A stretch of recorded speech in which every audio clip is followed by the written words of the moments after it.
know that the final countdown this week was on for us to put our house on the market. Now, if you've ever put your house on the market or taken on a big project like that, you know it can be a little stressful at times, right? And sometimes it can almost seem overwhelming, right? That the amount of work that you have to do and the time frame that is allotted can just almost overcome you, right? To make you want to, like sometimes you just want to crawl up in the corner in the fetal position or go to the nearest ABC store or whatever, however you escape being overwhelmed. I don't know. I don't do that, but I know some people do. So however it is that you escape being overwhelmed, this week was that week for us. I mean, we had so much stuff to do, and it just was almost a feeling of being overwhelmed. And I thought, well, you know, that's a good topic to take on, because I think most of us share that feeling of being overwhelmed, where our life is kind of out of balance, and the things that we're used to, don't worry, I'm not going to hit anybody. The things that we're used to aren't there, are they? We just kind of like, we're so busy. We're so busy, and we can't seem to get it together. And every time you think you've made one step, then all of a sudden you find out you have 4 more steps to do because of that one step, and you find something that wasn't expected, and all those type things. Have you ever been there? Yeah, okay, I picked the right topic then. All right, I just want to make sure. But you know, keeping our life in balance is a very important thing. And I've used a similar illustration of this before a few years ago, but you know, I think it's important that when we try to balance things, that we remember who's in charge, right? Yep. And that if we always look up to the heavens, if we're always looking towards God, that our life seems to stay in balance, right? But if I look down and start concentrating on the world, it doesn't take long, does it? Nope. For our life to get out of balance, right? And that's what we're going to talk about a little bit today, but there's also something else I want to talk about today. When you're trying to balance something, it is, if you look at the top of it, it's a lot easier to balance. But if you look at the bottom, if you watch what I'm doing as I'm balancing this, my hand's almost constantly what? Moving, right? I'm making corrections. I'm making adjustments to, in this case, into my life, or to help this back stay up. I'm making corrections all the time, because sometimes, or a lot of times in life, we need to make what? Corrections. We need to adjust. You see, if I hold my hand still, it doesn't take long for things to fall apart, does it? No, and that's kind of how it is with our lives, isn't it? You can get it easy and put the bat down.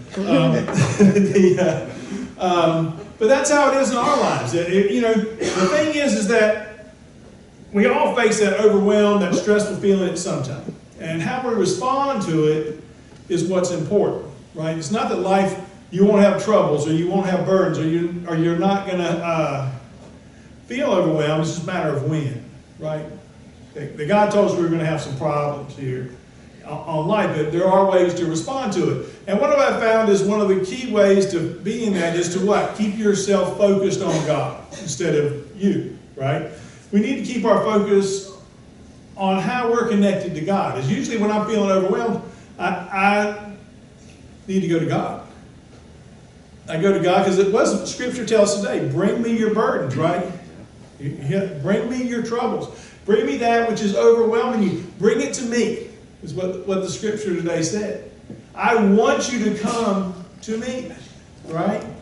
This week I was feeling overwhelmed. I can tell you that I started figuring out, you know, how many hours worth of work I had, and then I figured out how many free hours I had besides school, and I figured if we stayed up till 2:30 in the morning every day, that we might make it.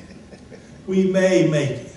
Now, Pam seemed to be really calm about this, and she didn't seem to be too worried, and me, I was feeling a little uneasy about it, you might say, and I saw her calmness, but you know, I realized that maybe she was living in some kind of fantasy world that told her that we were going to have that kind of time. And thank goodness, the realist me knew that those hours didn't exist in a day, right? And that we were going to really struggle to make it on this thing. And then Pam said something we were talking about on the way to school, and Pam said something. You know how wives have that way of saying something, of saying something wise and putting it in your life, and they have a way of doing that in the wifey way, in which they still let it be your idea, but they just kind of inject that into your life. And she said, I've found my calmness for the week in the chair. And if you were here last week, we talked about there's a chair that in our house that we go and sit and spend some time with God. And that's what she was referring to. And she was reminding me that I had just said that 2 days ago in the pulpit. But somehow in this busy time of the week, I had taken my focus off God and started looking at my circumstances. And because I had taken my eyes off God and trusting in God, my life got all out of balance. You see that? See how easy it is to do that? When you take your eyes off God and His plan for your life and start worrying about your circumstances to such a degree, the back gets shaky, don't it? And it's not long before it starts to fall apart and we start getting short with answers and start getting angry and with frustration, right? And saying things we wish we hadn't said, and then spend a half the day that we should have been working, apologizing, and stuff like that, right? Not me, but other people. But the thing is that we need to keep our focus on God, because what I came to realize is that if God wanted that house to sell, it's going to sell. It's going to sell. And it's going to sell in His time. Whether that's yesterday, today, tomorrow, next week, 3 weeks from now, whatever it is, it'll sell in His time, not my time. And no matter how much work I do on that house, it's not going to change the fact that it will sell or not sell in God's time. And no matter how little or how much work, is what I'm saying, is I have little control over that. If I'm truly trusting God, that it's going to sell. And if it doesn't sell, then that's okay too. Right? Because that wasn't part of God's plan for our lives. Sometimes the answer is no. It's not your time. It's not the time to sell. I got something better planned for you. And you have to pray for the insight to see that.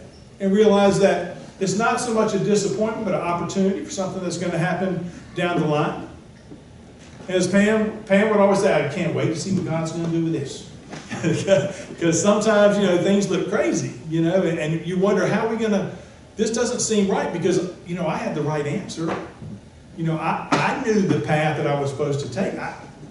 This is where we're supposed to go. But maybe, just maybe, it's not in God's will for us to go down that path. Maybe we missed something somewhere along the line. Maybe we got so caught up in what we wanted to do that we took our eyes off of what God wanted us to do. Right? It's just kind of like having a GPS or one of those things on your phone, whatever, those apps on your phone that tell you where to go, right? And it tells you take a left and 20 feet. And you get there and you say, I know a better way. So that may be telling me to go turn left, but I know a shortcut. We went to an outing with a weekend with a friend of ours. That was a place we had never been before. He had been there 20 years ago, and he went the way he knew 20 years ago. You know where we ended up? At a back gate that had been closed for a very, very, very long time. It was locked and covered with ivy, and it was there. And probably 20 years ago, that was the right way, but it wasn't the right way today. And sometimes we get caught up in that thing and we know the way, right? We know the way, and so we go our way, and then we find that out a little bit down the road there's a detour, and the GPS or the thing knew about that, was trying to get us a quicker route, but now we took our way, and now there's a detour, and we end up spending twice the time to get where we needed to be in the first place. You see, that's what happens when we know that God wants us to do something. We say, that's a good plan, God, but you know what? I got a better plan. I know what I'm doing. I think I can handle this. You're probably pretty busy, and you really didn't give this much thought, but I did. And so we start off on our way, right?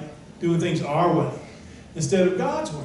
And God says, and Jesus says in here, says, bring it to me. If there's something bothering you, if there's something that's upsetting you, if there's something overwhelming you, bring it to me. In other words, come spend time with me in prayer. And Pam pointed out to the young people today that that chair is nice.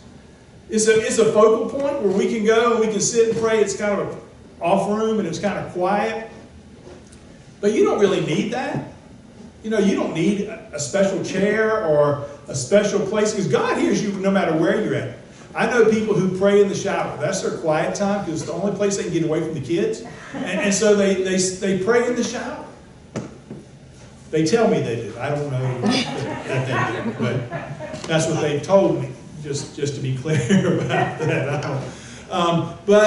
But there are people who pray in all kinds of places. When I was in college, I used to have a 10-minute walk every day between there and back, between my car, which was parked in free parking, and then to the campus. It was a 10-minute walk through the woods. And I'd spend that time praying.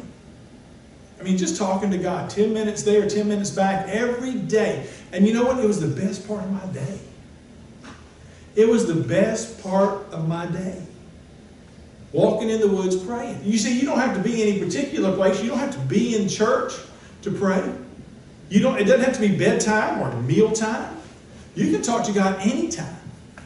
You can talk driving down the road, but please don't close your eyes. There's enough of those people out there already. And we don't need any more. But the point is, we can pray anytime we want to, right? Amen? That's where you say amen. Amen. We can, yes. We can pray. But what about the other thing we brought up? Keeping our eyes on God's will for our lives. Keeping our eyes focused on God instead of ourselves is number one. What's number two? Making those corrections, right? Making those corrections like I was talking about with the GPS. Getting where you're supposed to go by making the adjustments that you need to make, right? In your life, you need to make some adjustments. And the number one adjustment you need is rest. When things are overwhelming you, the number one thing you need is rest. And I can see some of you have already taken that seriously. and don't wake them up because they obviously need rest. And so rest is number one in your life. It is that we all need a certain amount of sleep, right? Because when we don't have enough sleep, we start making what kind of decisions? Bad decisions. We do. We get short-sighted. We get short-tempered. And it's almost as bad as being hangry. Is that we're snappy when we don't have enough sleep, right? And if you've ever tried to sleep drive, not a good idea. Not a good idea. If you've ever tried to teach a class when you're sleeping, not a good idea. We all need a certain amount of sleep. We do. We need to rest. It's important. It's important to, so important that, God took the seventh day off, right?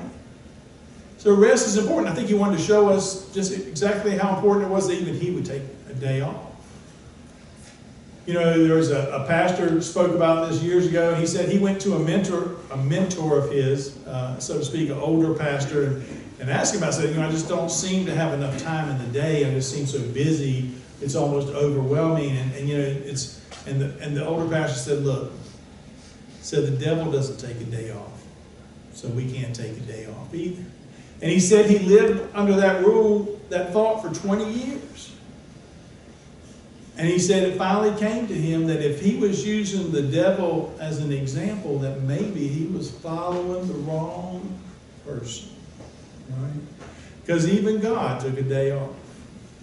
Right? We need that rest. If we read the Bible, we read the Scriptures, we read the New Testament, we hear about Jesus, how often do you hear that he slipped away? He slipped away to be by himself, to pray up on the mountain, slipped away from the group, that he would leave. Because he needed what? He needed rest. He needed time for himself. And it's important that we take that time, that we spend that time resting, that we spend that time focusing on God. It's important. It helps you if you're feeling a little overwhelmed, if you're feeling a little stressed. Sometimes you have to just back away. Sometimes, and this brings me to the other thing, sometimes you just have to say no.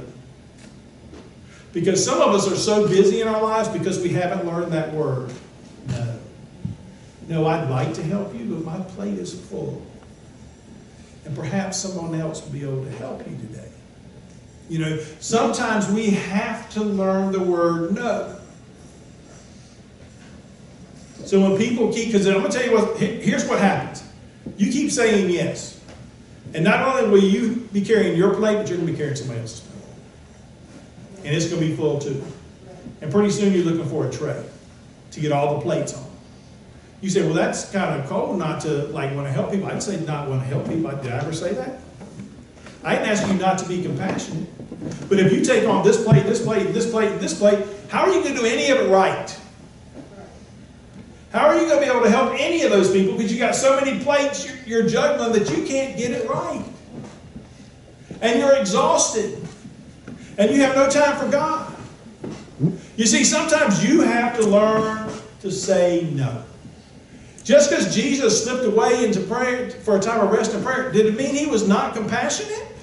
No. No, of course he's not. He was compassionate all the time. But sometimes the answer is no, and sometimes we have to slip away for our rest. Does that mean you say, now some of you men are the same way. The next time my wife says take out that trash, I'm going to look at her and say, I'm sorry, preacher said no. Or some of you ladies are saying, next time my lazy husband says, can you get me some tea from the kitchen? I'll just tell him, preacher said no. Preacher said I'm supposed to say no, because you're overloading my plate. Now, I'm not telling y'all that, because I don't want to come in here with half y'all divorced next week. But what I'm saying is there is a time to say no. There's a time to say yes, but there is a time where you have to look at your plate and see that it's too full and say, I need a break. And I'm going to have to say no this time.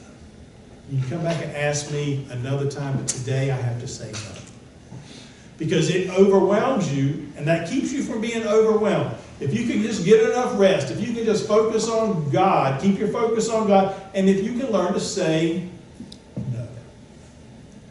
Learn to say no, except to me. Learn to say no when your plate's full.